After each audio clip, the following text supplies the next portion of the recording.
Good morning. Welcome to the Long Live Alternative Parties podcast. Free Press Media Press Inc., an alternative parties books publisher, sponsors this podcast. I'm Andrew Bouchard. Welcome to the Long Live Alternative Parties podcast. Today we have another exciting guest on the podcast. His name is Alex Teplish, and he's going to talk to us about a concept he has for an alternative party. So welcome to the podcast, Alex. Thank you, Andrew. Thank you for having me on today. We're glad to have you. Let's get started by you kindly giving us an introduction to yourself, a brief biographical sketch. Sure. So I was actually originally born in Ukraine, which was still part of the former Soviet Union at the time. Immigrated to the United States with my family in the late 70s, where we settled in Brooklyn, New York, and that's where I was pretty much raised and almost born because I came there at a very young age as a toddler. We arrived to the United States as Jewish refugees because of the persecution that had been taking place in the Soviet Union at that time and prior. Interesting.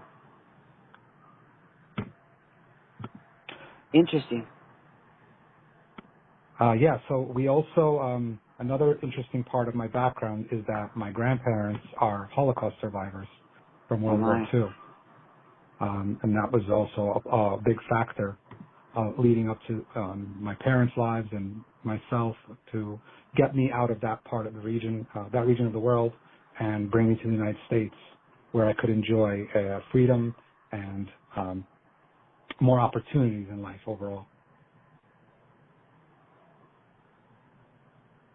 All right. Yeah, that's a background we haven't had here. So that is definitely a background with a lot of perspective.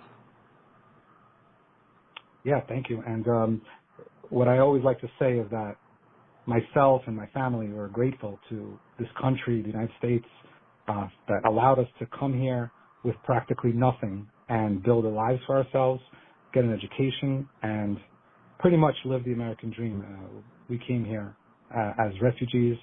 We came here with practically no money and are now living as Americans should live. That's awesome. We're glad that you're able to leverage the opportunity. Thank you. So kindly tell our audience the name of this concept that you've been working on. So the concept is called alt-middle. It's kind of a play off of the alt-right, but in no way affiliated with that. Sure. And in no way affiliated with any what would be perceived as hate groups or extreme groups or anything like that for the matter. I know that our country, the United States, has an imperfect history, as does any other country in the world. We recognize that. But at the same time, I do believe that our system, the system here in the United States, is a human experiment. It's one where nationality has a different meaning, where nationalism in other countries were more about ethnicity or descendants. But in this country, it's more about being proud of the melting pot that we have formed and the system that has evolved and created this opportunity for people to create lives for themselves. With that said, alt-middle has many components that led me to come up with this concept. Okay. Based on my background and later as an adult, I became fascinated with history and science. I studied human civilization, psychology, spirituality, and overall human condition. I realized that history is not really a series of separate events, but it's all interconnected. Another interesting aspect is I studied the communism and a lot about World War II and totalitarianism, dictatorships, all of that, because I also wrote a book, a graphic novel, about my grandfather during that time. So all of those studies, along with my own upbringing, the fact that I grew up in the United States, the fact that I grew up in New York, which is the biggest melting pot probably in the world, has really brought all these concepts together.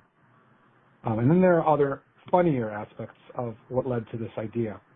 It goes back further back into my childhood. For some who grew up in the 1980s, if you remember, there was a film called Brewster's Millions, a comedy starring Richard Pryor and John Candy.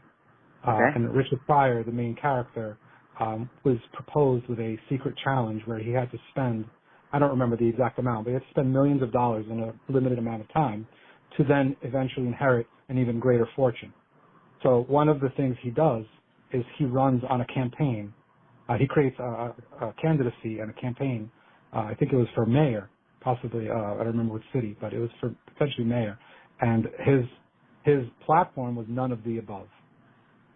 So I thought that was interesting, and it was really not pointing out to make a joke of politics, but to really point out the corruption and the poor choices that were there in current political positions.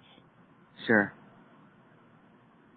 Another big part of this is the current polarization of people on the right and left that has almost created two separate countries living alongside one another, but ready to potentially fight each other.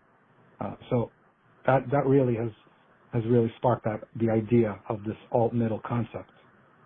And the idea was to really start in a joking manner by gradually building up an audience on social media of down-to-earth people that believe in unity above all else, possibly by using memes and jokes and pointing out the hypocrisy of our system, but eventually leading to a lot more. All right, so that's some of the background of what led you to form this. Can you talk more about the philosophy of it? The name alt-middle, some might think it's a moderate organization, moderate idea. So how would you describe that? Yeah. So it is moderate. I would definitely say it's definitely supposed to be a moderate party. Okay. But it's not a typical centrist party. All right. Hence the word alternative. Middle means that we agree to disagree and live peacefully. It doesn't necessarily mean that there's a middle to every issue, a middle ground to every issue. That doesn't always happen. Sure. We agree to disagree is the basics of it. I came up with my own motto, which is, I am sure we agree on much, but we can't possibly agree on everything. Let's just live in peace always. So that's really the motto. And the goal of this type of party is to create unity, bring people together, and start a real movement, a real change in the political landscape, starting in America, but maybe even in the rest of the world. Whom are you targeting with this idea? Who would you like to attract to this cause? So the great thing about this cause is that I haven't even launched it yet. Well, thank you to your podcast. This is really my kind of moment where I'll spearhead the project and giving me a platform to be able to brainstorm the idea and really kickstart it. Awesome. But I'm targeting all peace-loving people who want to see change and unity. All right. There's no specific demographic. I'm really pulling people from all sides to which is the true majority, which is the middle. The true majority in the world and in this country is the middle. Is people who just want to live their lives and pursue happiness. Sure. So earlier you mentioned your background when we talked about your life, your introduction. Can you elaborate on how your background has led to the philosophy behind this party?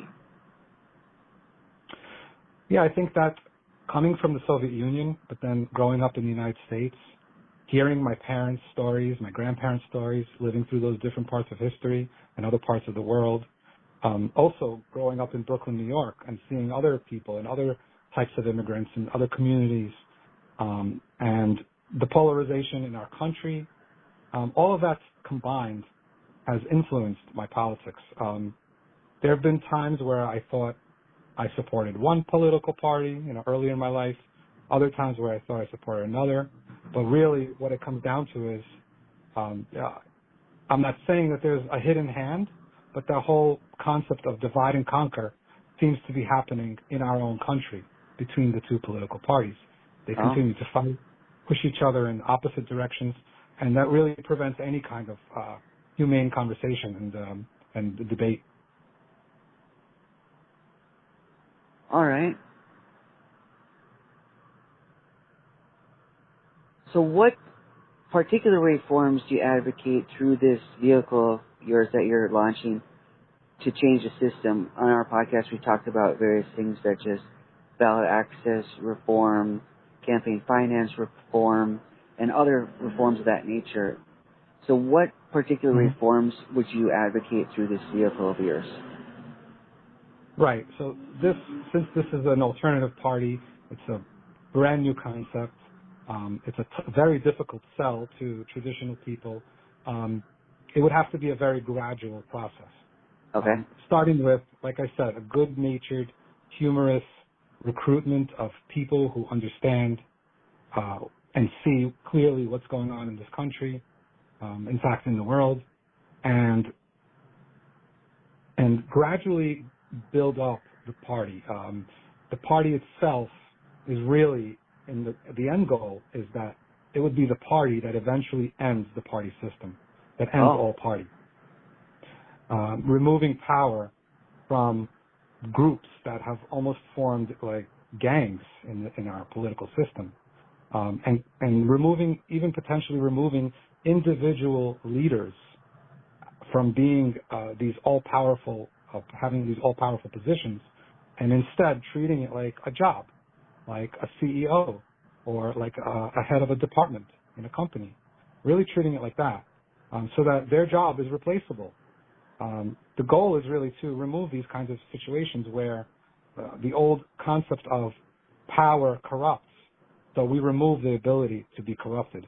We remove the ability from people to have to stick to their animal instinct or their nature and create these gangs or these corruptions.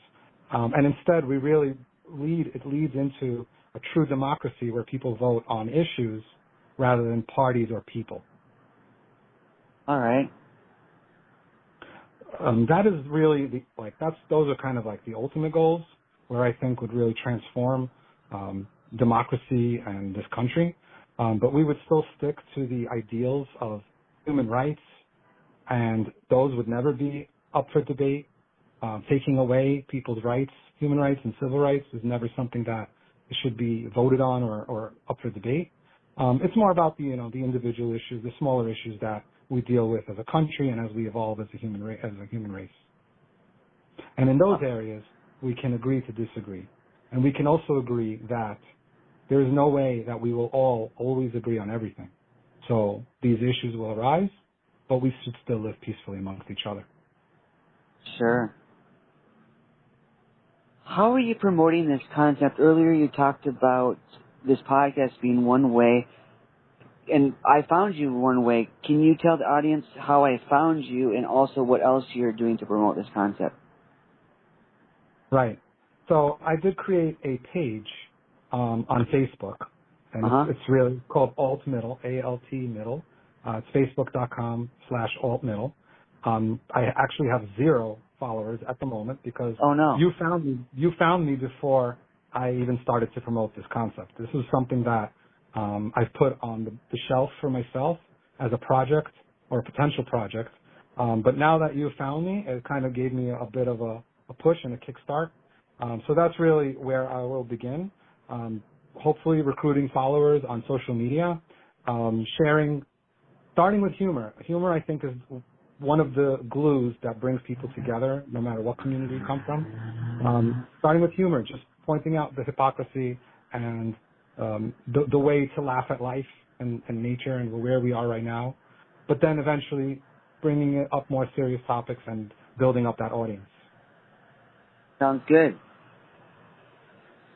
So you're telling me that you've written some books. Can you tell the audience what books you've written and also what's the best place that you get the most royalties from if they want to buy the books? Sure. So I've written 2 graphic novels. One of them, the older one, is a science fiction graphic novel. It's called In the Beginning, The Epic of the Anunnaki. It explores a retelling of humans' creation from an extraterrestrial perspective. And people can explore that by going to inthebeginningthebook.com. I also have a Facebook page, facebook.com/inthebeginning, the book. My other book, which is more recent and a lot more important to me and my family, is called Survivor Aaron's Story. And that is a part graphic novel, part history book, depicting my grandfather and his experience during World War II and his survival during the Holocaust, as he watched his parents starve to death and his family were in forced labor. So that's a much deeper topic. That could be a whole podcast of its own.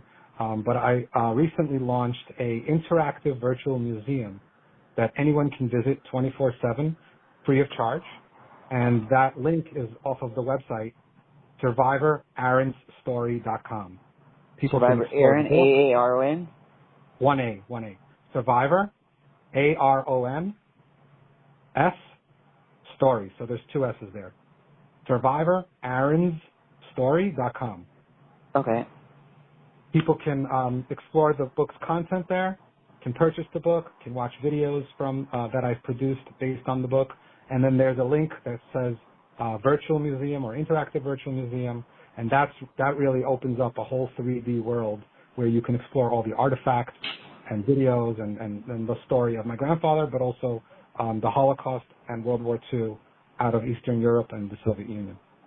All right. In addition to your books, how else can our listeners support you in your efforts? We can connect on LinkedIn, Alex Teplish. I'm always happy to network with people in the professional field.